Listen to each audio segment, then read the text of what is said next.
shall move to questions without notice. Are there any questions? I'll give the call to the Honourable the Leader of the Opposition. My question is to the Prime Minister. Last week, the Treasurer said that government spending was, quote, not a factor in last week's interest rate rise. However, on Friday, when asked, the Reserve Bank Governor said, quote, it's factual, it's not an opinion, it is not a judgment, it is a fact. That's all it is. Can the Prime Minister confirm that the RBA Governor is right and that the Treasurer is wrong? Call to the Prime Minister. Thanks, Mr Speaker. Let's be very clear about what the RBA Governor has said.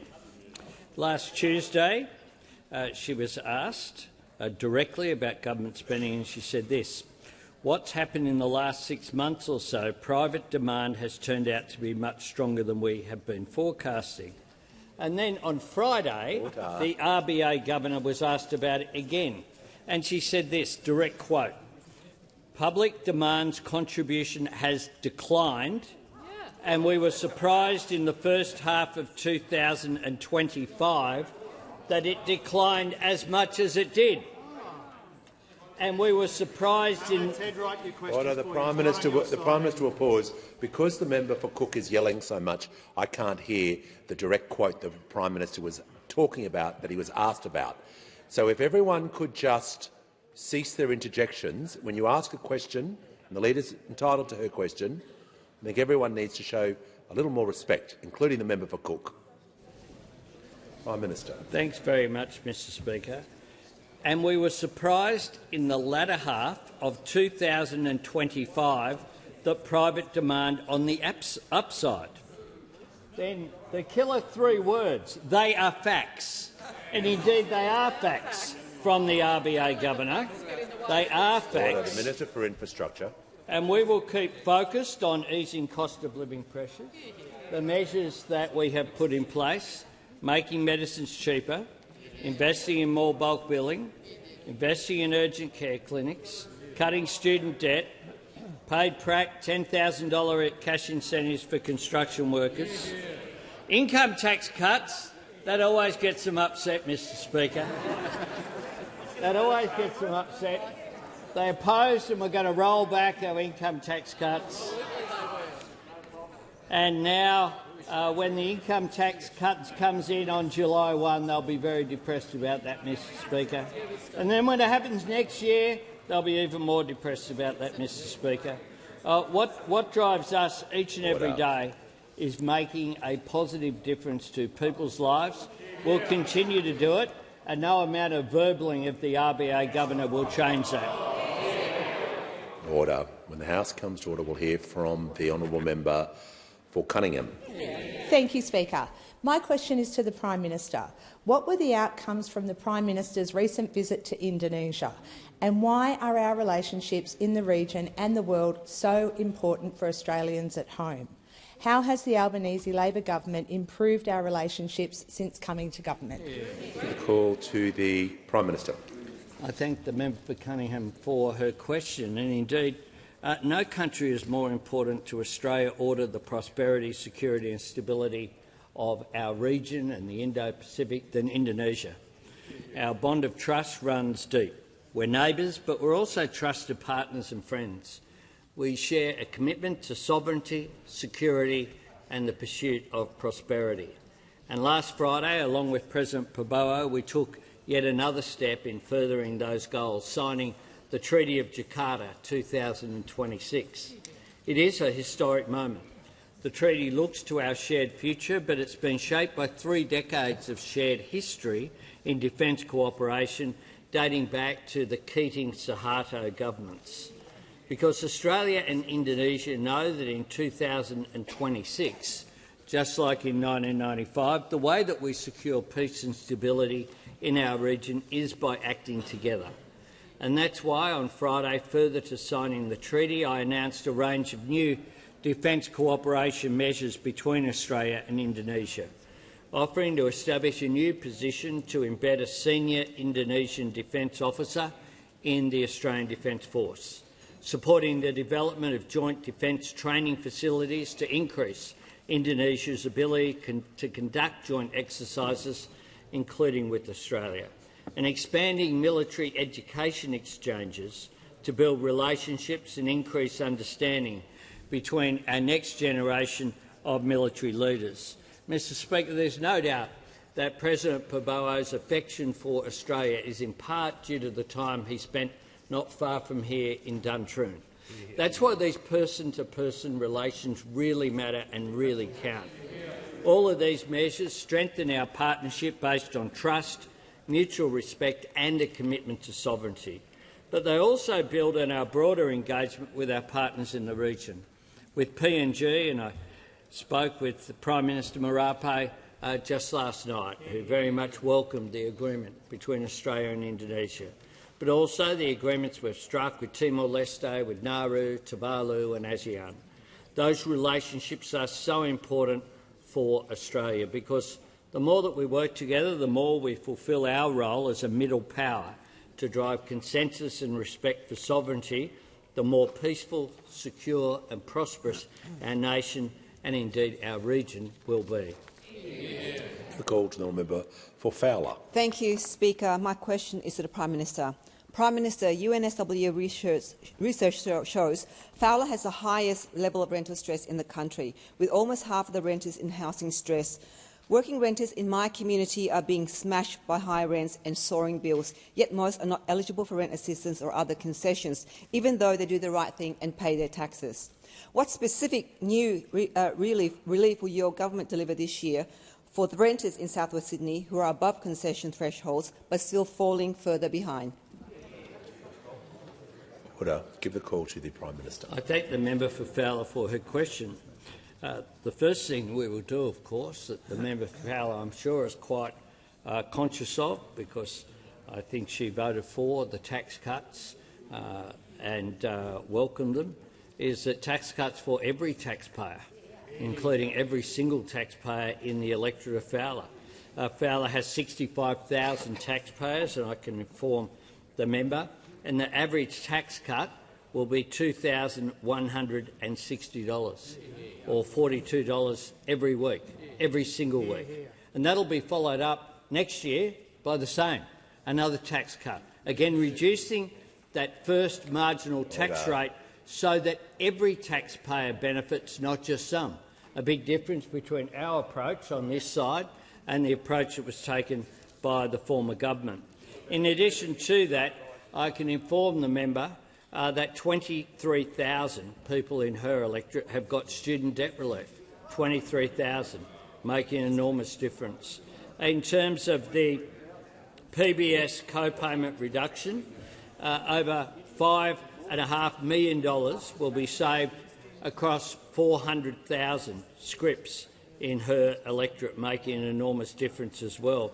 In addition to that, something that was opposed by those opposite in various spots over there was the 60-day scripts policy. Now, over $2.5 million in savings has been made across 380,000 scripts of that. The Liverpool Medicare Urgent Care Clinic that's opened means that all people need is their Medicare card, those people who fronted up, not their credit card. And I can inform the member that as of the 2nd of February, 14,900 of her constituents have been to that urgent care clinic, got the care that they need when they needed it efficiently, taking pressure off the emergency departments of hospitals. But of course, in addition to that, we have funded an upgrade at Fairfield Hospital as well, putting, even though it's not our responsibility, it's the New South Wales Government's responsibility, we are rebuilding that hospital, making it better than ever, making an enormous difference. And as of the changes that we made on the 1st of November to have the tripling of the bulk billing incentive, 9 additional practices in that electorate have converted to be fully bulk billing, meaning a total of 83 practices have signed up to be Medicare bulk billing practices, making an enormous difference to cost of living in the members' electorate. call to the honourable member for Tangney. Thank you, Speaker. My question is to the Deputy Prime Minister. What is the importance of the historic treaty between Australia and Indonesia signed last week? How will this strengthen Australia's relationship with our closest neighbours? Thank you. The call to the Deputy Prime Minister and Minister for Defence. Well, can I thank the member for his question? On Friday, the Prime Minister and President Prabowo Subianto signed the Jakarta Treaty. The Jakarta Treaty obliges our two countries to consult with each other when faced with adverse challenges to our common security. And this is the first time that we are making this commitment to each other as two nations since the Security Treaty of 1995, which was signed by President Suharto and Prime Minister Keating.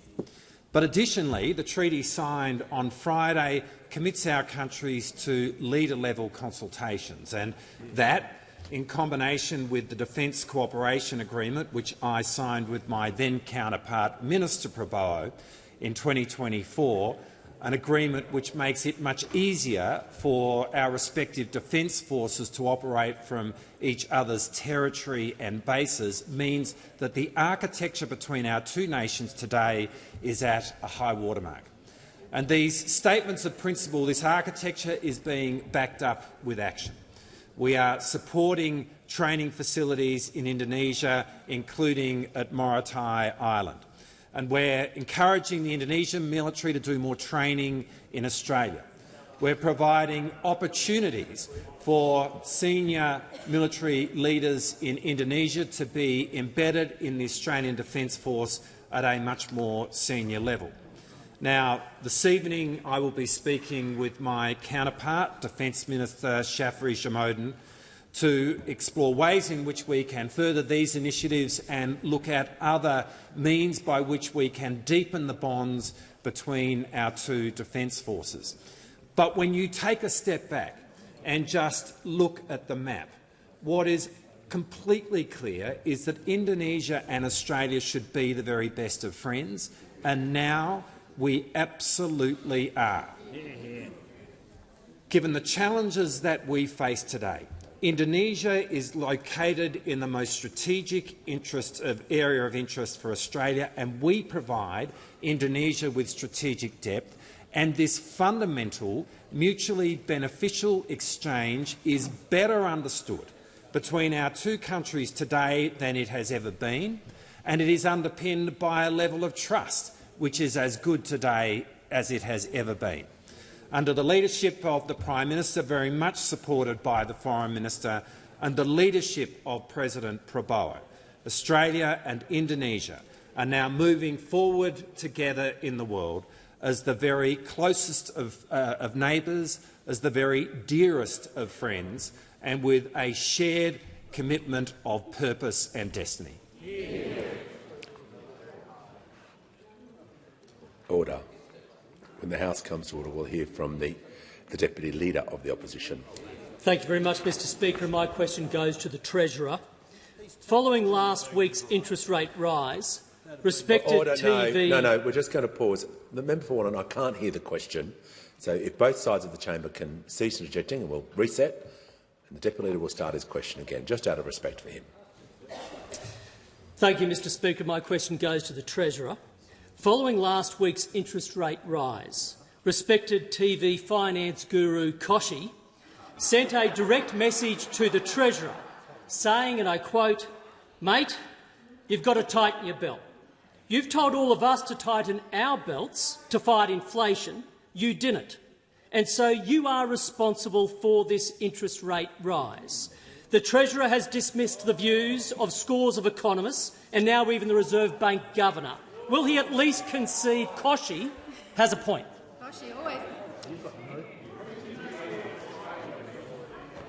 Order. The member for Chifley will cease interjecting or he'll be warned. We'll hear from the Treasurer. Mr Speaker, once again the Shadow Treasurer is being deliberately dishonest. The only people in this parliament verballing the Governor of the Reserve Bank sit over there. we'll just get the Treasurer to pause because the manager will state his point of order. Well, the Treasurer knows he's not allowed to make that inference in the House. Yeah, I'll just get him to withdraw. He can make other claims, but he can't use the word deliberate. Okay. Thank you, Mr Speaker. Once again, the Shadow Treasurer Get the Treasurer to withdraw. Just to withdraw. I withdraw. Thank you. Once again, the Shadow Treasurer is being dishonest, Mr Speaker, and he interjects that I should apologise to the Governor. The only people in here verbally the Governor sit over there, Mr Speaker. Order. They sit over there, Mr Speaker. Order. Now, I say this about the view that the Shadow Treasurer has quoted from David Koch. So I assume by his logic and by the Shadow Treasurer's logic, if the budget position is the sole determinant of inflation and interest rates, then I assume the Shadow Treasurer and the person he quoted, I assume they held the same view when inflation was coming down last year and interest rates were cut 3 times. But no, they didn't, Mr Speaker. And that exposes, I think, the hypocrisy of those opposite who pretend when inflation's coming down and interest rates are being cut, it has nothing to do with the government. But when inflation ticks up in the second half of the year and interest rates go up, all of a sudden it's 100% driven by the government's budget position. Order. Now, by the Shadow Treasurer's own logic then, Mr Speaker, if we pick up and run with the Shadow Treasurer's own logic, then the fact that they just took to the election a policy for bigger deficits and more debt means they are conceding that if they had won the election, inflation would be higher and interest rates would be higher as well. They can't have it both ways, Mr Speaker, in either respect. They can't say one thing about last year and another thing about this year. They can't say budgets are the primary determinant of prices in the economy only when inflation ticks up towards the end of last year. Now, Mr Speaker, I was also asked about the Treasurer will pause. I was about to say what he was asked about, but I'll hear from the Deputy Leader. Thank you, Mr Speaker. It was on relevance. We've only got less than a minute to go. I'm flattered the Treasurer wants to keep talking about me, but he's not. No, resume your seat. Don't abuse the standing orders by adding that flourish to the response. The Treasurer was saying he was asked about, and that's when you took the point of order, so it's pretty difficult if he's going to directly answer the question or be directly relevant. I'll make sure he is. Thank you, Mr Speaker. I was referring to the gentleman he quoted. I was referring to the Reserve Bank Governor, and that's why I was being relevant to his question. Now, Mr Speaker, as the Prime Minister reminded the House a moment ago, this was the view of the Reserve Bank Governor on Friday. Public demand's contribution has declined, and we were surprised in the first half of 2025 that it declined as much as it did. And we were surprised in the latter half of 2025 that private demand was on the upside. They are facts. That's what Governor Bullock actually said, Mr Speaker. Now, the more divided they get, the more dishonest and the more desperate they get, Mr Speaker, over there. I saw Senator Hume say this morning, Mr Speaker, that they had to reach for the rabbit, in her words. Well, here he is over there, Mr Speaker. That three-ring circus has already got a clown and now it's got a bunny as well, and they are the two reasons why nobody takes them seriously on the economy anymore. Order. Give the call to the member for Swan. My question is to the Minister for Resources. How is the Albanese Labor government working with our global trading partners and strengthening the global supply chain of critical minerals and creating secure jobs here in Australia? What is threatening Australia's critical minerals industry? Call to the Minister for Northern Australia and the Minister for Resources. Thank you, Mr Speaker, and I thank the member for Swan for her question, which goes to the heart of Australia's national interests. Last week I was in Washington DC, where I represented Australia at the Critical Minerals Ministerial convened by the US Secretary of State Marco Rubio. 54 nations attended the ministerial gathering, and the message was clear. The world needs more reliable, more transparent and more resilient critical minerals supply chains, and no nation on earth is better placed to supply those minerals than Australia. The Albanese Labor government has stepped up to lead globally on critical minerals and rare earth supply chains. Since day one, this government has been focused on creating more well-paid, secure jobs for Australians. Since day one, this government has developed policies to ensure this nation makes the most of its natural resources advantages by developing a critical minerals industry. We have agreed a critical minerals and rare earths framework agreement with the US, the first country to do so. We have provided leadership by working with the US, the UK, Japan, Canada, Korea, the European Union and the G7+. Over 3.5 years, this united government has worked together to back that diplomacy with serious domestic policy.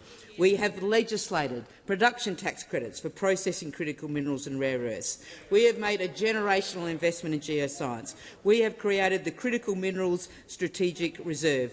The result is that this government has made Australia an indispensable player in global discussions on critical minerals. Mr Speaker, Australia's strategic reserve is world-leading. Indeed, the US announced just last week its own critical minerals reserve in the $12 billion Project Vault. Our allies and partners around the world are following Australia's lead to develop secure supply chains in critical minerals. There is consensus everywhere, except over there. The on-again, off-again, on-again coalition, they oppose the strategic reserve, which the US is now implementing. They voted against production tax credits, and with absolutely no consultation, the member for Hume dismissed production tax credits for the resources industry less than an hour after it was announced by the Treasurer. That's some leadership style, and I'm sure it bodes well for future discussions with the colleagues. Mr Speaker, they are at odds with each other and they are at odds with the rest of the world. We should remember that when last in government, the coalition had 2 resources ministers, and now they are doing it again. We have an acting shadow resources minister over here, and we have a second resources shadow in the sin bin. Hi, member for Wannon. It's good to see you back there again. Yeah, it's amazing. Now, Mr Speaker, they don't take themselves seriously. They don't take the resources sector seriously. All they do is take the resources sector for granted. Call order. The call to the gentleman for Parkes. Parkes. Thank you, Mr Speaker. My question is for the Minister of Climate Change and Energy. Was the minister telling the truth when he promised Australians a $275 reduction in their power bills by 2025? Call to the Minister for Climate Change and Energy. The Minister has the call. Well, thank you very much, Mr Speaker. We went to the 2022 election with a very clear policy, and we've been implementing that policy. And the Australian people endorsed that policy last year, knowing the challenges that we faced, in implementing the policy. Order. And I note that in New South Wales, in May 2022, the price of energy at a wholesale level was $320 a megawatt hour. And it's now $75 a megawatt hour. And those over there say, oh, wholesale prices. Well, if wholesale prices don't count, why did the member for Hume promise to make them $70 a megawatt hour? And to be fair to him, in full disclosure, he came nowhere near meeting that promise, to be fair, Mr Speaker, because when he left office they were $280 a megawatt hour.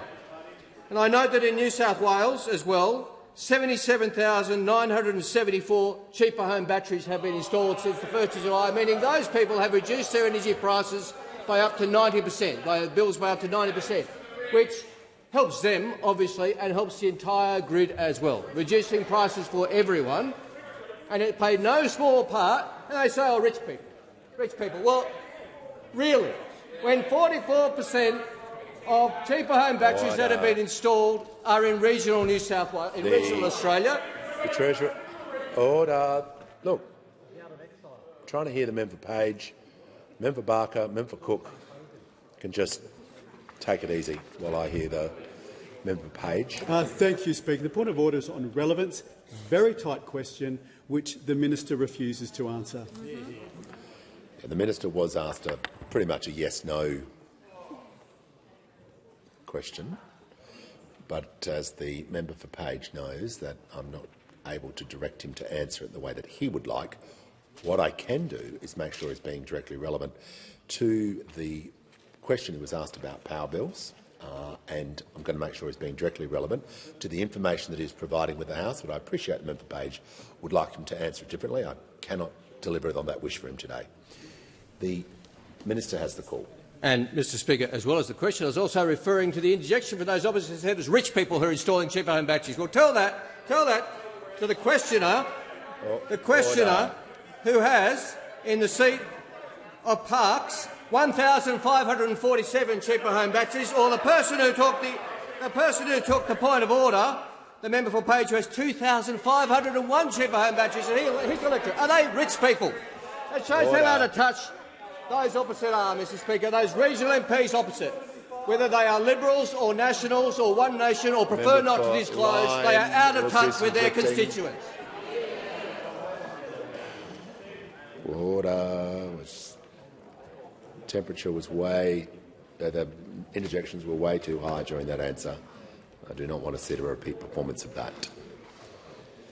I'd like to hear from the member for Hughes. Thank you, Speaker. My question is to the Treasurer. What steps is the Albanese Labor government taking to strengthen the budget and support Australians with the cost of living? How does that compare with other approaches? Give a call to the Treasurer. Thanks to the member for Hughes for his question and for the really important contribution that he's already making to our team in this place.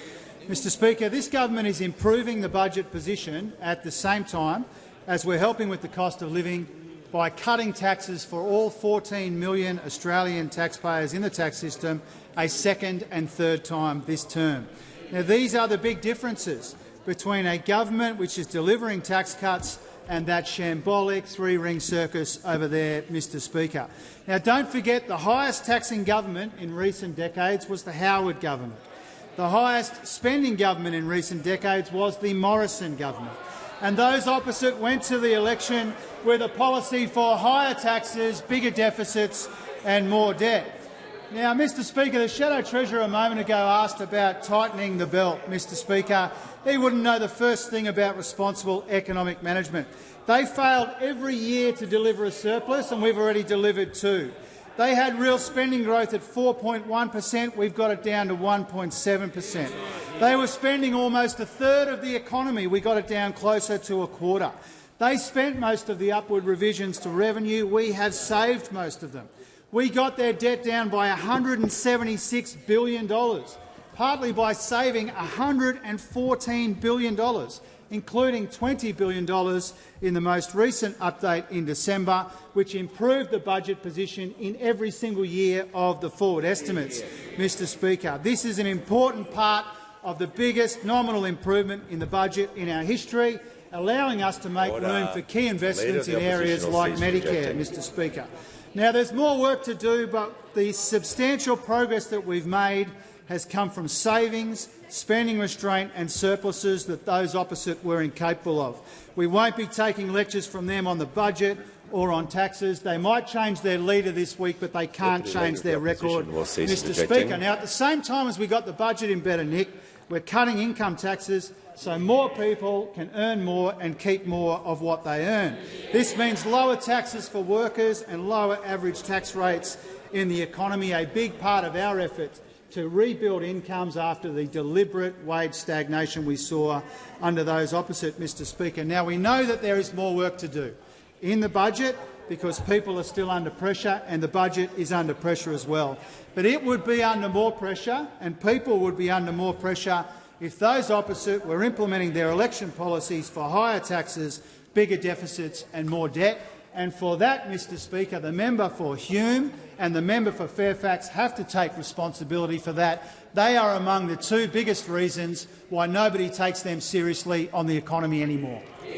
The Leader of the Opposition now has the call. Thank you, Mr Speaker. My question is to the Prime Minister. Can the Prime Minister confirm that interest rates have gone up 13 times on his watch and that the average mortgage holder is now paying $23,000 more every year in repayments? Give a call to the Prime Minister. Thanks, Mr Speaker. And I thank the Leader of the Opposition for her question. And what I can confirm is that when we came to office, inflation had a 6 in front of it and was rising. It now has a 3 in front of it. And one of the things that we have managed to do through the responsible economic management that we have put in place is to get inflation heading down at the same time as we have kept unemployment low, at the same time as we have seen real wages increase over the last 2 years. So that is what a responsible Labor government does: make sure that we understand cost of living pressures, make sure that we understand the need to get inflation down, which is why it led to that decrease in inflation, led to 3 interest rate decreases last year. And of course, we have seen an uptick in inflation. As we have acknowledged, the work continues to do, and the Reserve Bank Governor made it clear. Well, the Prime Minister was just talking about interest rates and what's happened to those, which we was asked about. So I'll take the point of order from the Leader of the Opposition, but it's going to be hard to make it on relevance. Indeed, the Prime Minister was, Mr Speaker. My point of order is on relevance because it was a very straightforward question with 2 simple data points. Have interest rates gone up 13 times? Is the average mortgage holder now paying $23,000 more a year?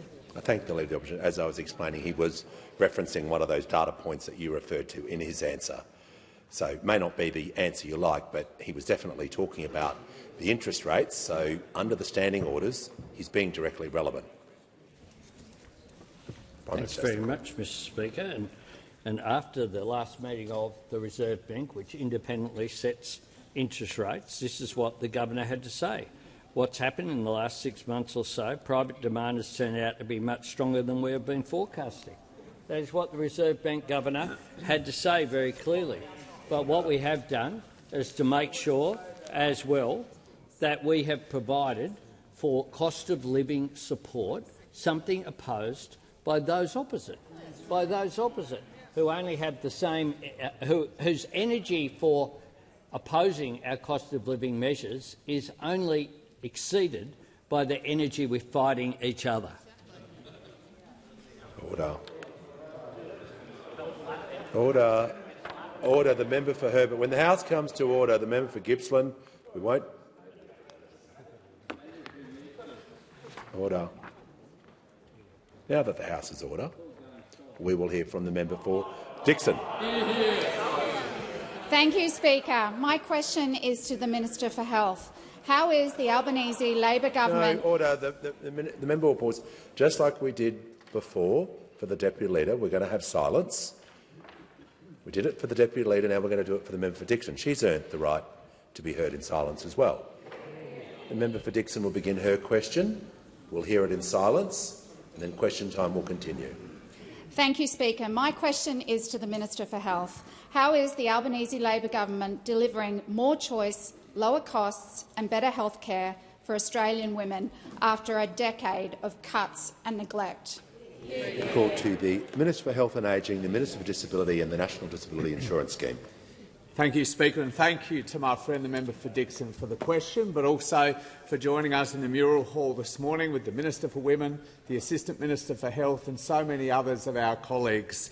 She is one of a record 69 women who sit in the government party room, and every single one of them regularly remind me you can't be serious about strengthening Medicare without being serious about strengthening women's health, because, of course, women consume about 60% of all health services, often not because they're sick, but because they're women, taking responsibility for their own and for their families' reproductive health and planning, or because they're going through menopause or perimenopause. And the truth is, Mr Speaker, women spent decades in this country simply not getting the support that they needed and that they deserved. No new contraceptive listed on the PBS for more than 30 years. No new menopause treatment listed on the PBS for more than 20 years. No new endometriosis medicine for more than 30 years. Not because they didn't exist, but forcing Australian women to pay top dollar for the best medicine on the market. Well, this government changed that, Mr Speaker, with a landmark women's health package that we announced 1 year ago today. And I want to pay credit to the Assistant Minister for Social Services, who crafted that package, and to the Assistant Minister for Health, who has spent the last several months implementing it. Because this package has made a real difference to Australian women. More than 660,000 women have filled 2 million scripts for new medicines we listed on the PBS, saving them tens and tens of millions of dollars after decades of inaction. Every primary health network now has a dedicated endometriosis and pelvic pain clinic, either open or due to open over the next several weeks. More than 70,000 women have used the new Medicare menopause assessment since just July, and thousands of women have used bulk bill visits to access long-acting contraceptives like IUDs or implants without having to pay the hundreds and hundreds of dollars they had to pay for that service before the 1st of November. Mr Speaker, for too long, Australian women were getting shortchanged by our healthcare system. Not enough attention to keeping the PBS updated, not enough support during phases like menopause and perimenopause, and too often, frankly, being expected simply to suck it up with conditions like endometriosis and pelvic pain. Well, this package has already gone a long way to righting those wrongs, Mr Speaker, and making sure that Australia's women reap the benefits from a stronger Medicare. Call to the honourable member for Hinkler. Mr Speaker, and my question is to the Minister for Climate Change and Energy. Can the minister name a single Australian who has received the $275 reduction in their power bills by the end of 2025, as promised by the Albanese government? Call to the Minister for Climate Change and Energy. Mr Speaker, I can name 225,531 Australian households that have reduced their bills to zero, Mr Speaker, with a cheaper home battery. And I can name every single Australian household that's seen their energy prices at a wholesale level fall by 44% in the last quarter, thanks to record renewable rates that have been introduced by this government's policies after a decade of denial and delay, after the member for Hume presided over 4 gigawatts of dispatchable power leaving the grid and only 1 gigawatt coming on, which was a tailor-made energy crisis in this country. Thank you, Zan. Order. Order. Just remind the minister he doesn't need to use a loud voice. I can definitely hear him when he's addressing the House. Order.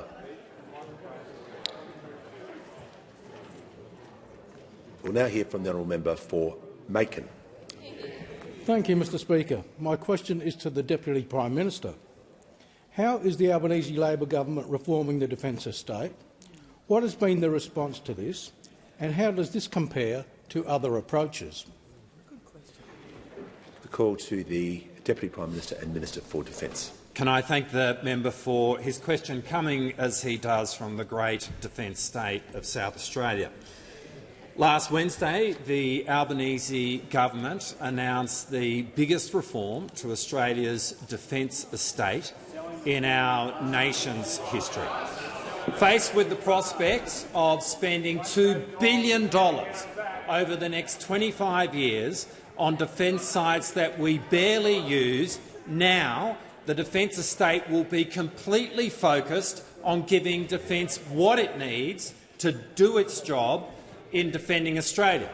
And it has been far too long since Australian governments dealt with the defence estate. And in this respect, the Defence Estate Review pointed to a lack of political and organisational will in the past to meet these challenges. Order. And most definitely during the 9 years of the Abbott-Turnbull-Morrison government, those opposite did absolutely nothing about it. And based on what they have said since we made the announcement last week, it is clear that if they were the government today, they would still be asleep today. But what is most astounding is that given this major defence announcement, over the last few days we have heard barely anything from the Shadow Minister for Defence. Not a press conference, no analysis, not even a bark. Because when it comes to reforming defence waste, when it comes to providing for defence efficiency when it comes to building defence capability. All of this is a long way from the Shadow Minister's thoughts. I think lately, maybe, just maybe, the Shadow Minister has been a little distracted by matters which are a bit closer to hand, matters such as that seat right there. But when it comes to the Liberal Party, that is always the issue, because they are always about their own self-interest. They are never about the national interest. We see that defence is about the security of our nation, but those opposites see defence in terms of what security it can provide to the coalition. They're very big on defence rhetoric. Shamefully and infamously, they tried to use the Australian Defence Force to raise money for the Liberal Party. But on this side of the House, we know the importance of defence policy, because when it comes to defence policy, for those opposite, it is just not core business, and it is certainly not core business for that Shadow Minister. The call to the member for Goldstein.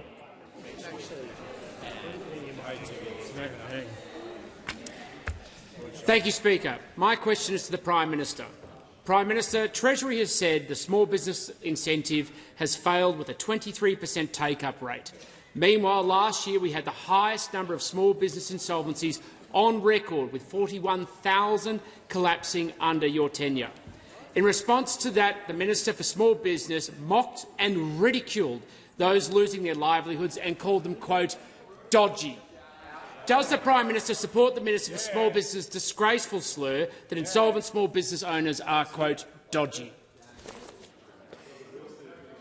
Call to the member for Chifley will leave the chamber under 94A. People cannot interject during questions, or can accept when there is debate in the chamber, but not when there is people approaching the dispatch box, or equally when people are asking questions. We're going to continue with this respect being shown for people asking questions and answering questions. Treasurer now has the call. Thank you, Mr Speaker. The first point is we've learned in recent weeks to tread very carefully when it comes to those opposite verballing people's comments, and so that's the first point. The second point. Order. The second point is that the program that the Shadow Minister is referring to was a coalition program. That's the second point. And the third point about business insolvencies, Mr Speaker, of course we understand that businesses, especially small businesses, are under pressure. But I want to provide for this House, because those opposite are quick to, I think, use figures in a misleading way. I wanted to point out the following, Mr Speaker. Order. Insolvencies as a proportion of companies under the Albanese government have been the lowest for any government on record, Mr Speaker. They are lower, business insolvencies are lower than they were under Prime Minister Howard, Mr Speaker. They are lower than the 9 wasted years of Prime Ministers Abbott, Turnbull and Morrison, Mr Speaker. Insolvency rates as a proportion of businesses lower under this government than under the Howard government and the 3 governments which preceded us, Mr Speaker. They are currently almost half of the pre-COVID average. That's business insolvencies. Now, if you want to use, instead of using the percentages, Mr Speaker, they want to use nominal, they want to use the total amount of businesses. Isn't it strange that they never mention, Mr Speaker, that since the government came to office, we've averaged around 26,000 new companies each month, according to ASIC data. Now, this is more than 20% higher than the average under the former government, Mr Speaker. More businesses being created on our watch than our watch, actually more than 2.5 times what was recorded under the Howard government, Mr Speaker. And so that's an important bit of perspective, I think, when those opposite peddle partial numbers telling a partial story, Mr Speaker. Of course we support small businesses. The Small Business Minister is an extraordinarily dedicated minister to the small businesses of this country. Because of her work and Minister Collins before her, Our government is providing more than $2 billion in targeted support for small business, including in the program that was drawn up and implemented by those opposite, which is currently underperforming. The call to the honourable member for Jagga Jagga. Thank you, Speaker. My question is to the Minister for Climate Change and Energy. How is the Albanese Labor government working with households to modernise and rebuild our energy grid after a decade of neglect? Call to the Minister for Climate Change and Energy. Well, thank you, Mr Speaker. I thank my honourable friend for the question, and more importantly, I thank her for the absolutely outstanding work she does as Special Envoy on climate change and adaptation. I'm very honoured to have her as a member of our team. Now, Mr Speaker, the honourable member asked me how the Albanese government is working with households, and I can say to the House 225,531 cheaper home batteries have now been installed since the 1st of July. And when you consider, Mr Speaker, that the average size of an Australian household is 2.5 people, that's well over 500,000 Australians, more than the population of the ACT, have benefited from reducing their energy bills by up to 90%, and that is increasing by about 1,000 households a day. And 42% of those households are in rural and regional Australia, and in Queensland that figure is 55% of the cheaper home batteries that are going in are in rural and regional Australia. So this is very much a regional and rural story, as well as being in the outer suburbs. But also the whole grid. Every single Australian benefits when we flatten out demand, with more Australians storing their cheap renewable energy from the middle of the day for the night, and that helps the grid. Now, the honourable member asked me about the decade of neglect, and it is, of course, the case that we have a lot of work to do to repair that damage. Over the decade of the Liberal government, we saw 4 gigawatts of dispatchable power leave the grid and only 1 gigawatt come on. And I can tell the House, since we came to office in May 2022, we have actually added 7.7 gigawatts of dispatchable large-scale power. 7.7 gigawatts, and that's not even counting the cheaper home batteries that we've installed. And that's a lot of repair work to do after the period 2018 to 2022, when we saw the member for Hume announce a $1 billion program which delivered not one single watt, not a kilowatt, not a megawatt, a gigawatt, not a single watt to the energy grid.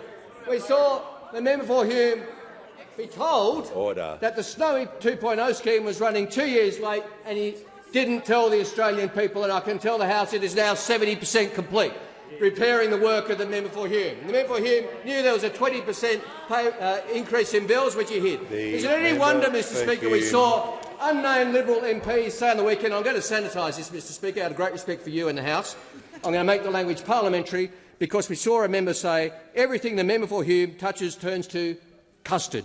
I've sanitised that, Mr Speaker. He was a disastrous energy minister, he was a disastrous shadow treasurer, and the definition of insanity will be to put someone with a disastrous track record into the top job, hoping things will be different. That's not us. That's his side, Mr Speaker, saying about the member for Hume. And we know the member for Hume himself said at the election campaign, you know, the best indicator of future performance is past performance. Well, that's 100% right. That's why we on this side of the House wish the member for Hume all the warmest best wishes for this week, Mr Speaker. We've fully got his back.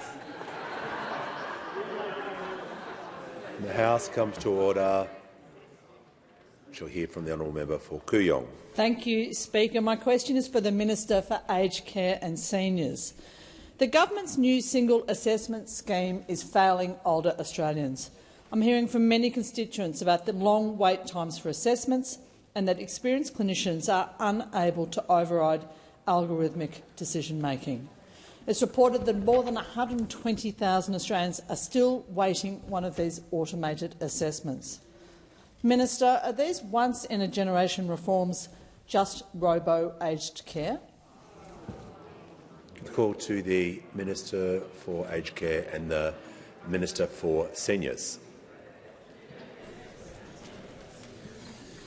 Thank you, Mr Speaker, and I thank the member for her question. And I acknowledge her constructive engagement around aged care issues and the compassionate support that she provides for her community. However, I respectfully disagree with the premise that she has put forward in her question. The Aged Care Act has moved from legislation to implementation. We promised to deliver generational reform to the way we care for older people, and that's exactly what we're doing. We're now focused on the practical work of this delivery, continuing to work closely with the sector and making sure that we get the settings right. And that work is being done with older Australians firmly at its centre. In December 2024, this government introduced a single streamlined assessment system, a recommendation of the Royal Commission, as well as the integrated assessment tool which was introduced on the 1st of July 2024. Instead of requiring older people to go through multiple assessments with different providers, we've moved to a simpler system that is more streamlined, easier and more responsive as people's needs change. Thanks to this approach, the number of outstanding assessments has been reducing in recent months. Between the April-June quarter and the July-September quarter of 2025, median wait times for home support assessments dropped by 7 days. In that same time period, median comprehensive assessment wait times dropped 8 days, with the median wait time just 24 days from request to completion of assessments in the July-September quarter. The integrated assessment tool is used by an aged care needs assessor to assess an older person's wellbeing, capturing a comprehensive profile of an older person's needs and ensuring accuracy and consistency in decision-making. A classification algorithm runs after the assessor completes the IAT with the older person, determining an older person's ongoing CHSP or support-at-home classification. Can I assure the member that assessors still play a critical role in achieving high-quality assessment outcomes by using their clinical judgment and strong communication and engagement skills to complete the IAT during the assessment? Let me be clear. The IAT classification algorithm does not replace assessor input and relies on assessors documenting their advice in the IAT first. Feedback from older Australians is absolutely critical to this process. The department will continue to monitor the operation of the algorithm, and we intend to refine it on a regular basis. Mr Speaker, this is a steady, responsible delivery, listening, getting the details right and keeping our focus on better outcomes for older Australians. Order. The member for Hume is just going to cease interjecting so we can order. The member for Hume and the member for Lyon were just too animated during those answers. We're just going to make sure everyone is listening, showing respect, so we can now hear from the member for Paterson. Thank you, Mr Speaker. My question is to the Minister for Agriculture. How is the Albanese Labor government rebuilding our trading relationships to deliver more opportunities for Australian farmers and producers? How does this compare to other approaches, and why are strong relationships key for our farmers and our regional communities? Give a call to the Minister for Agriculture, Fisheries and Forestry. Thank you, Mr Speaker, and I do want to thank our terrific member for Paterson, as she is chair of the House Committee on Agriculture, and she's done a mountain of work about food security and the importance of farmers in our region. So I do want to thank her, and she of course knows how important our trade outcomes are for farmers and regional communities. While those opposite, of course, have remained focused on themselves for months, we've been focused on delivering more opportunities for our farmers and our producers to export their world-class products, Mr Speaker. This is delivering record success for our farmers and for our producers, with ABARES predicting agricultural exports will reach over $83 billion this financial year. Over $83 billion this financial year from our farmers. And this is testament to the hard work and resilience of our farmers, backed of course by our government's careful and considered work to diversify trade and restore Australia's standing in the world. Because we know that more trade is good for our farmers, good for regional jobs and good for local economies. Since coming to government, we've now delivered 256 market access achievements and improvements for agriculture products. We now reach around 190 countries, the most diversified our agricultural trade has ever been, Mr Speaker. We've secured, of course, the removal of $80 billion worth of trade impediments from our largest trading partner. We've delivered Australia's first free trade agreement with the Middle East, which slashed around $50 million a year in tariffs on Australian agriculture and food exports. This agreement with the UAE has now seen $67 million worth of Aussie beef exported in just the first 2 months. $67 million of great Aussie beef in just 2 months. We've secured new market access for Australian blueberries to Vietnam, trade worth around $22 million. We've improved access for wheat exports to Indonesia. This is a market worth $1.5 billion. And it took a Labor government to secure these market access improvements for our farmers and our producers, because we understand, of course, that relationships require stability, consistency and trust. But, Mr Speaker, if you want a lesson on how not to manage a relationship, you've just got to look at the shambles opposite. The Liberals and the Nationals splitting twice in a mere 2 months. If they can't manage their own internal relationships in opposition, let alone Australia's international relationships during government, how are they fit to govern again, Mr Speaker? Our farmers and our producers deserve so much better, which is why, of course, on this side of the House we'll continue securing more trade opportunities for our farmers, while those opposite on that side of the House are focused their attention on who's on the menu. We're getting on with what's on the menu, and the Albanese Labor government will continue to support our farmers. Call to the honourable member for McKellar. Thank you, Mr Speaker. My question is to the Prime Minister. Overnight, Israel approved new measures that attempt to legalise settlement expansion and land confiscation in the occupied West Bank. Given that Australia has recognised the State of Palestine, that these settlements are illegal under international law and that Australia has used targeted sanctions elsewhere, will the Prime Minister sanction Israeli institutions and officials linked to the settlement expansion and strongly reiterate Australia's commitment to the two-state solution? Thank you. Call to the Deputy Prime Minister. Well, I thank the member for her question. And in doing so, I note the timing of the question. The government has in place sanctions in respect of Israel, which have been announced and well publicised. But underpinning that has fundamentally been a position which has been held by this government, which is consistent with governments of the past from both political parties of supporting a two-state solution.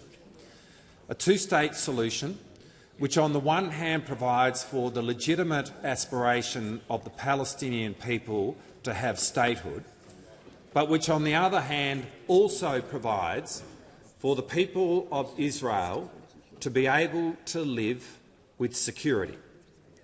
And that continues to be the position that our government has held.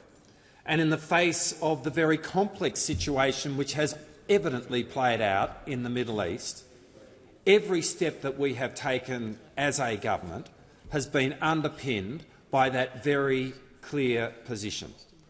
Now, in saying that, it is also important for me to acknowledge on this day that we have in this country the head of state of one of those states, the State of Israel. And his visit to our country is an important visit. At the invitation of both the Prime Minister and the Governor-General, it's an important visit on its own terms in respect of the bilateral relationship between Australia and Israel. But obviously, in the context of the tragedy of the Bondi massacre, his presence in Australia today is very significant for our nation and particularly for our nation's Jewish community. And in that respect, the President of Israel is here today and during this week as an honoured and welcomed guest. And he is so utterly consistent with the position that this government holds in supporting a two-state solution. Call to the honourable member for Bean. Speaker, my question is to the Minister of Veterans Affairs and Defence Personnel. What is the Albanese Labor government doing to grow the Australian Defence Force's capabilities in new domains, and why is this important?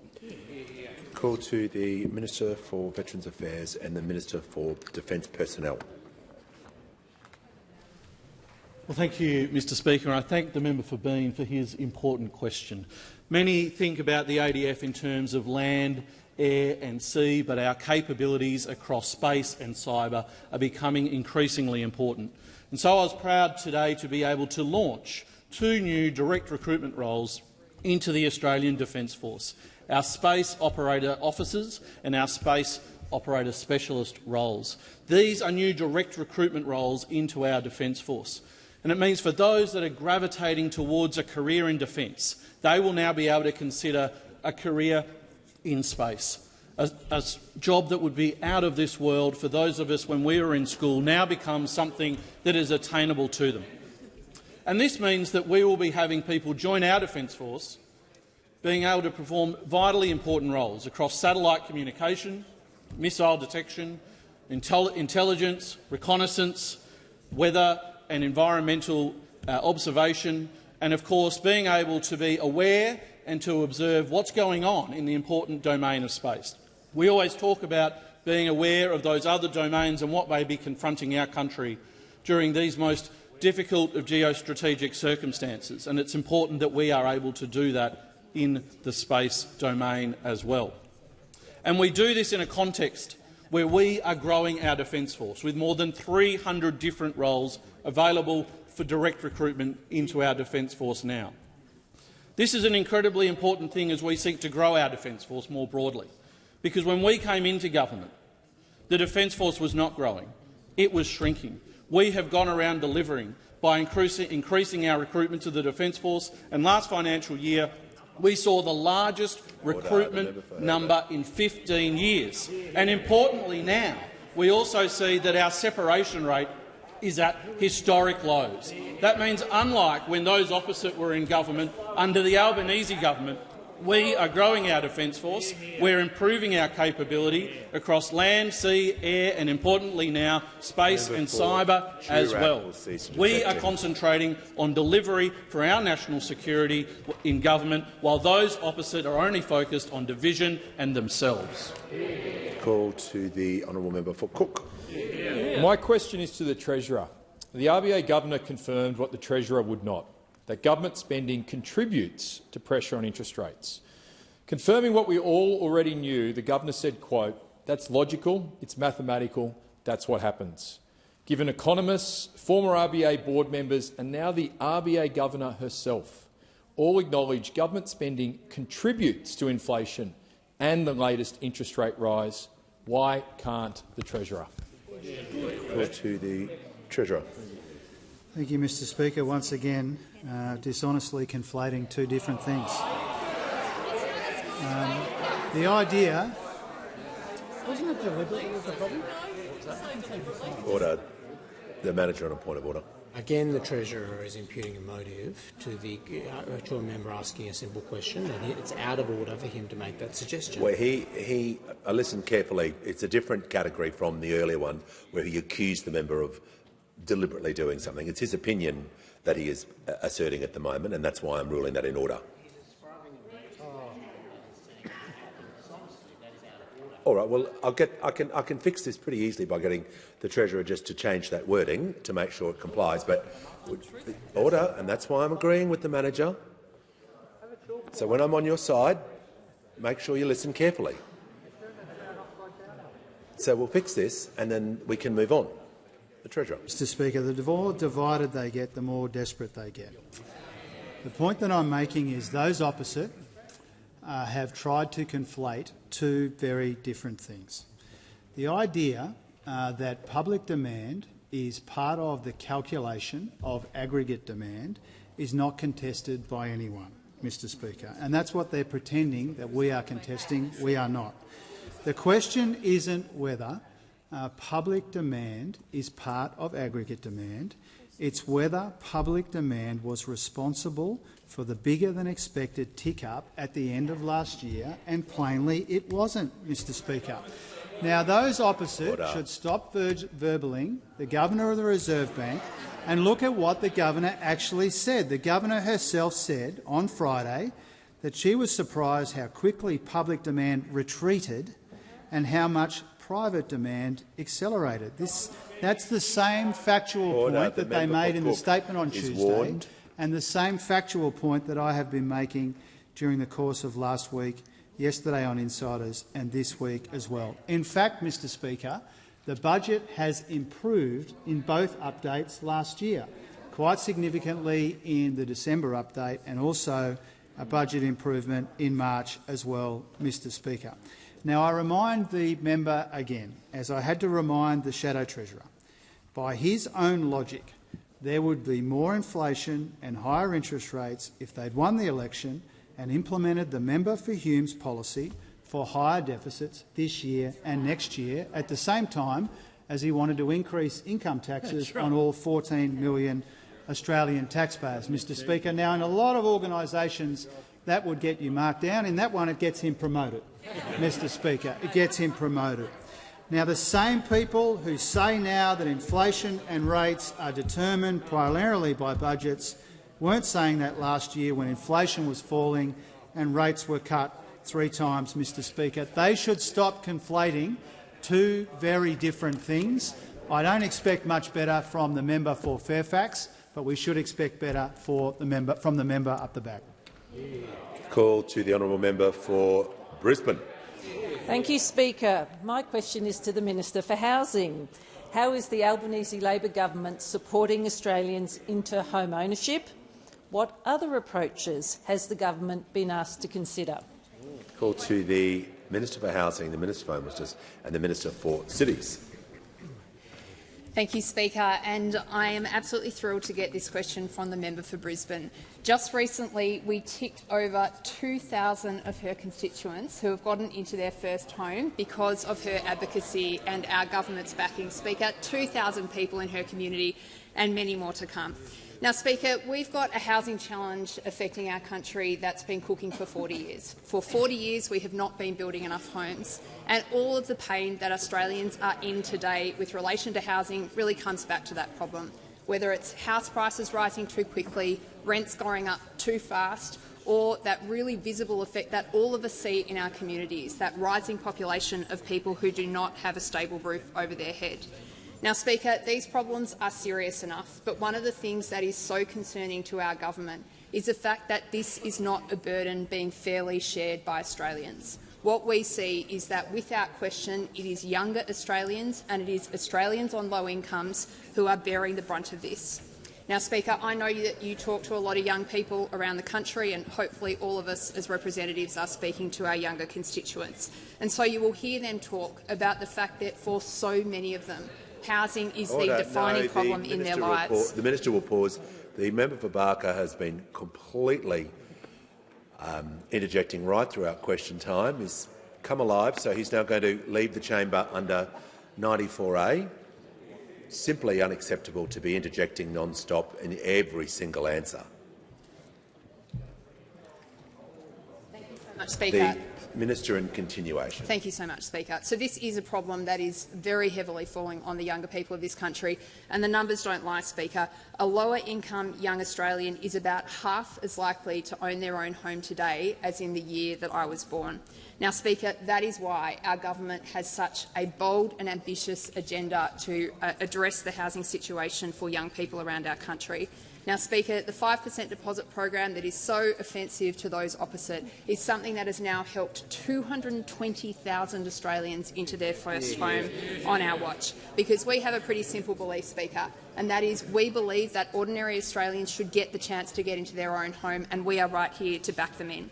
Now, Speaker, the member asked me about alternative approaches, and what a pity it is that those opposite, once a serious political force in this country, have nothing sensible to say about one of the biggest challenges that faces our country. Now, we had the Shadow Minister for Housing give an interview last week, and he was asked about the Coalition's policy, and this is what he said, Speaker. I'm quoting him directly. He said, "We've been too busy talking about the internals of the Liberal Party to do any work."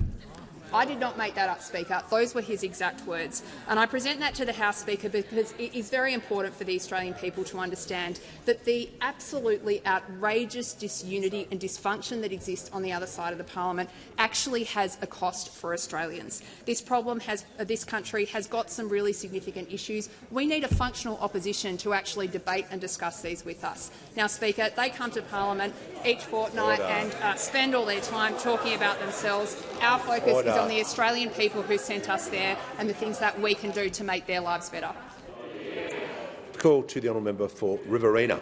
Thank you, Mr Speaker. My question is to the Minister for Climate Change and Energy. In the lead-up to the 2022 election, the Prime Minister repeatedly promised a $275 reduction in household energy bills, and I quote, "I don't know, I know, because we have done the modelling."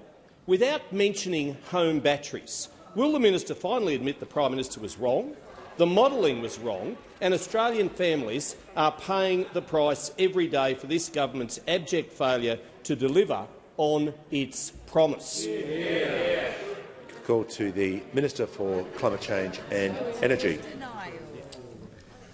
Well, thank you, Mr Speaker. I understand the honourable gentleman doesn't want me to mention the 2,390 households in his electorate that have received a cheaper home battery, but I feel obliged. I feel obliged to speak on their behalf, Mr Speaker, to defend their right for a cheaper home battery that those opposite oppose. I mean, those opposite talking a lot about spending cuts at the moment.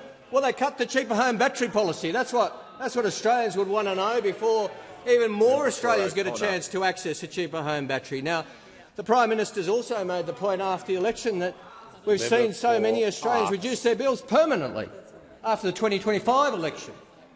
Seen so many Australians, 225,000 Australian households, and times 2.5 in terms of numbers of people, reduce their bills permanently, in many cases to zero, in many cases get a rebate. We think that's a good thing. Those opposite aren't too impressed with that, Mr Speaker. That's the difference between the two sides of the House. Now, in relation to energy prices, as I said in my previous answer, the Australian people knew in 2025 what progress we've made, what efforts we've made, what obstacles we'd had to overcome, and they looked at the two sides' policies, they looked at the records, and they asked us to serve a second term in office, Mr Speaker, one that we are humbled and honoured to receive. Order. And the member for Fairfax can take his fair share of the credit for that, Mr Speaker, to give due credit. The architect of the opposition's nuclear policy, we're very grateful to him. We're very grateful for the nuclear $600 billion policy which he engineered, which he sold to the Australian people, and which the Australian people casted a verdict on. Minister has again concluded his answer. Order.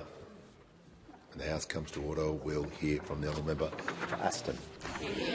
Thank you, Mr Speaker. My question is to the Minister for Education. What is the Albanese Labor government doing to cut student debt and to make it cheaper and quicker to get the skills Australians need?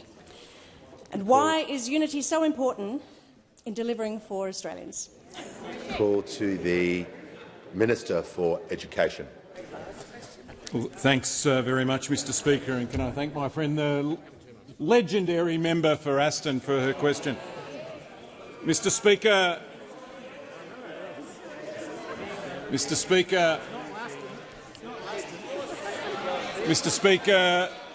school's back and university will be back very soon too, and this year more Australians will start a university degree than ever before.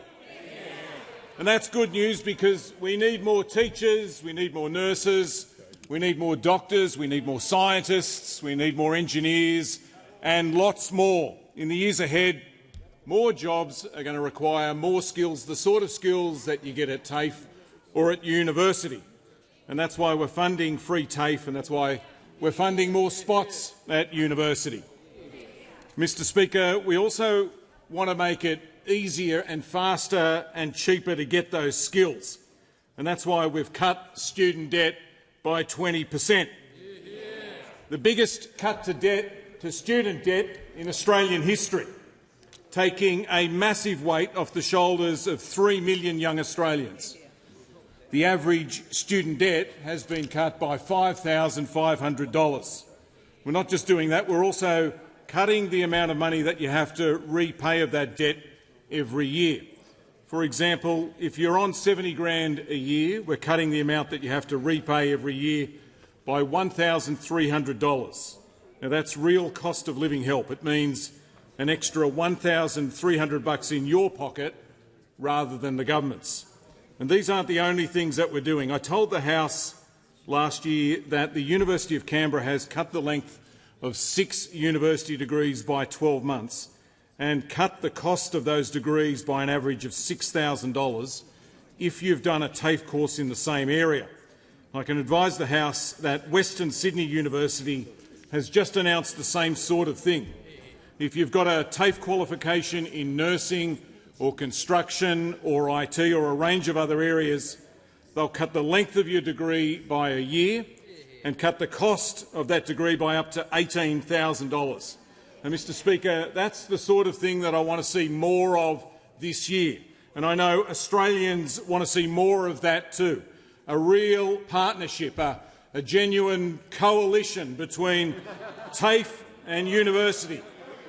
A tailor-made coalition that stands for something and that gets things done, that'll help to make sure that your degree is shorter and cheaper and gets you the skills that you need. That's the sort of thing that Australians want, a coalition that's focused on them. And, Mr Speaker, by gosh, surely it's not too much to ask.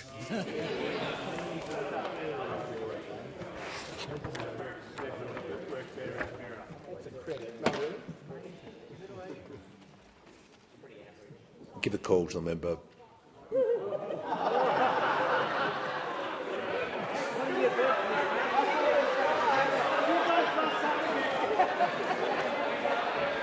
Order. Order. Give the call to the member for Casey. My question is to the Treasurer.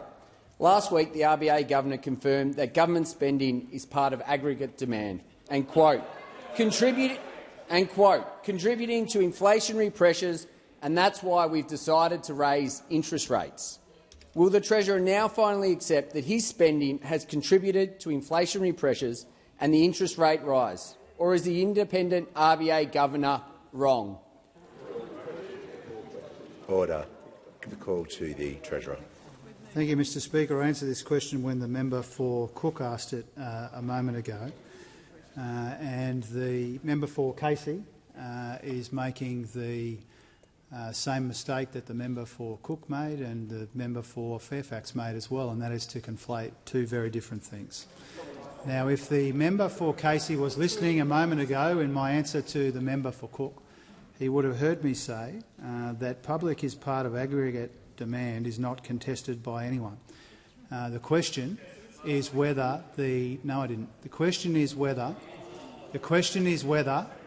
public spending is responsible for the higher-than-expected tick-up in inflation towards the end of last year. And here I refer the honourable member, as I referred the other member and the one up the front for the time being, that this is what the Governor of the Reserve Bank actually said, Mr Speaker. Governor of the Reserve Bank, quoting, "Public demand's contribution has declined and we were surprised in the first half of 25 that it declined as much as it did. We were surprised in the latter half of 2025 that private demand on the upside, they are facts." Mr Speaker, they made a similar point in the media release that they put out on the Tuesday. Governor Bullock made that point a number of different ways on Friday as well. What those opposite are desperately trying to do is to verbal the Reserve Bank Governor in an attempt to drag her, I think, in an unedifying way into a political contest, because they're desperate to distract from the fact that they are hopelessly divided. It is a shambolic opposition, and the more divided they are, the more desperate they become in trying to verbal the Reserve Bank Governor. It's possible to understand, as I do, as the Reserve Bank Governor does, that public demand is part of aggregate demand, and also to acknowledge again, as I have and as the Governor of the Reserve Bank has, that the tick-up in inflation towards the end of last year, which was unwelcome and led to the interest rate decision last week, was primarily because of the uptick in private demand that the governor has referenced herself on a number of occasions. And so I would encourage those opposite to be more respectful of the governor, to quote her accurately. I mean, last week the opposition leader tried to drag the Treasury Secretary into it, and now they're trying to drag the Reserve Bank governor into it as well, Mr Speaker.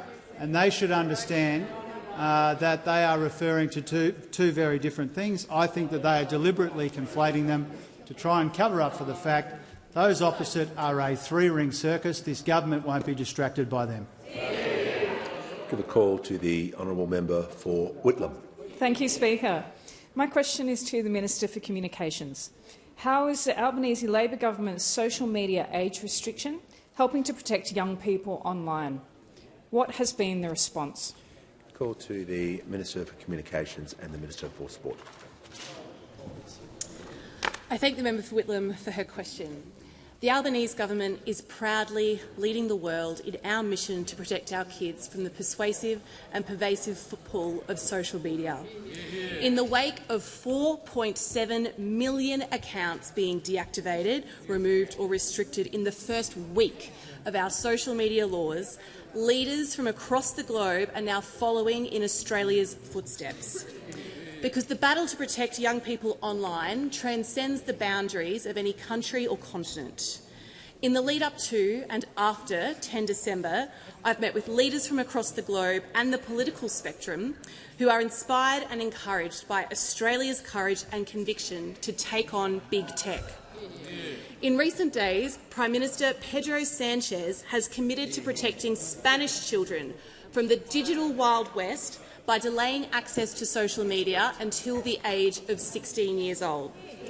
Joining Australia in our mission, he recognised that children are being exposed to a space they were never meant to navigate alone. We will no longer accept that.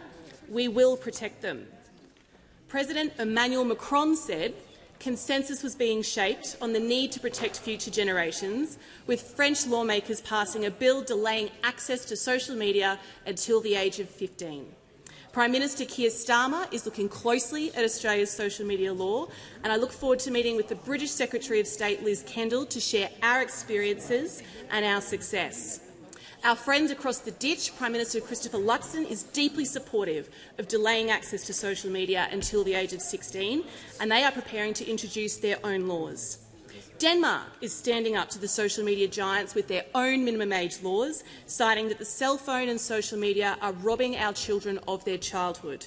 Norway is putting a stop to tech companies that are pitted against small children's brains, enforcing a minimum age of 15. And the list continues with Malaysia, the Czech Republic, Romania and Egypt.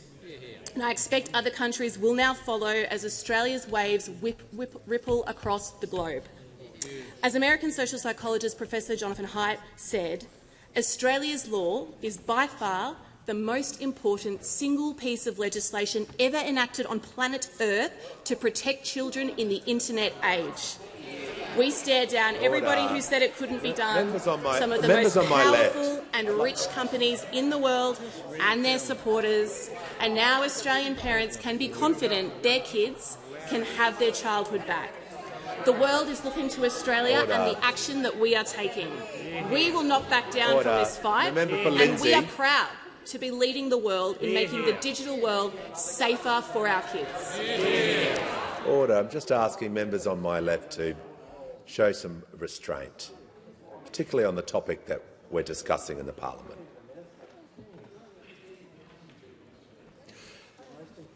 Look, the manager, can you just control yourself? I want to bring the House back to order. And when you stop, we will show the member for Ryan respect. We'll try hard to show respect. Give the call to the honourable member for Ryan. Thank you, Speaker. My question is to the Transport Minister.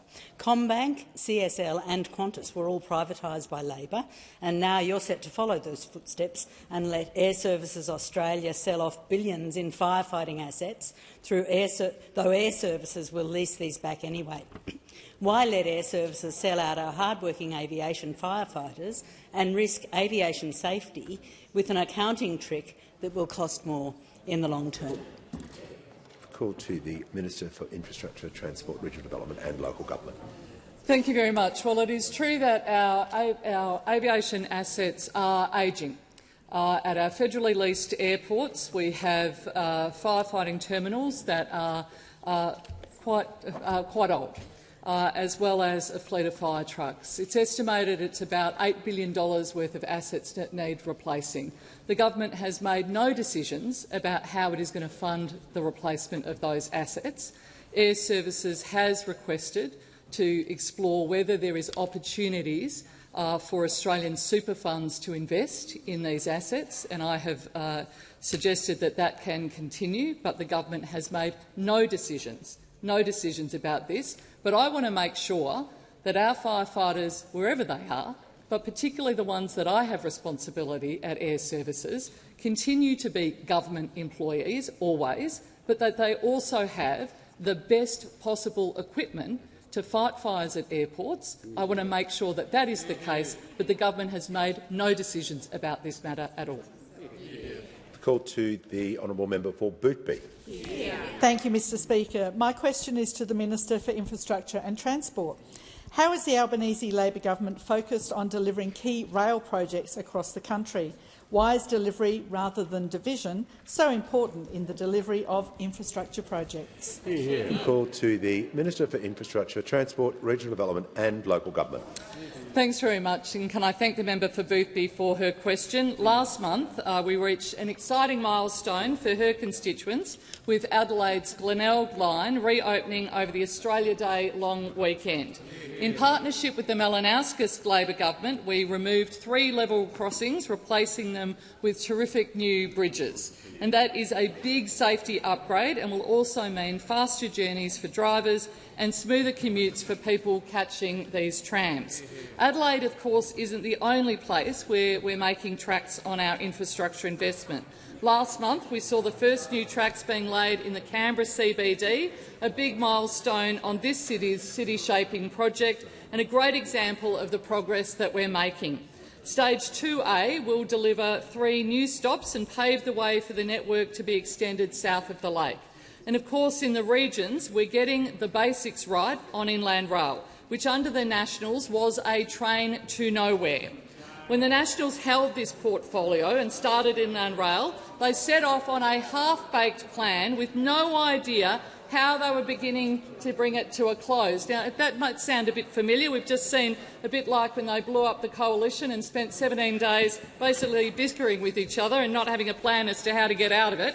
They've had no plan for a freight terminus in Victoria, and we had to come in and fix that mess. And I'm happy to report that just late last year, with the member for McEwen, I turned the first sod on the Beveridge Intermodal, which will be the Victorian terminus for double-stacked freight trains. That means that double-stacked freight trains will be able to travel from Melbourne all the way to Perth via Parkes. Inland Rail is just another example of where the Nationals have started something without thinking through the details. Of course, it is Labor now, with 24 regional seats, that really is the party of the bush, and we are focused on delivery. While the newly reformed coalition rail against each other on the airwaves, we're getting on with building the infrastructure that Australia needs. Australia infrastructure is on track, while the coalition remains continually off the rails. Order. Order. Give the call to the Prime Minister. Keep going if you like. Order. I ask that further questions be placed on the notice paper.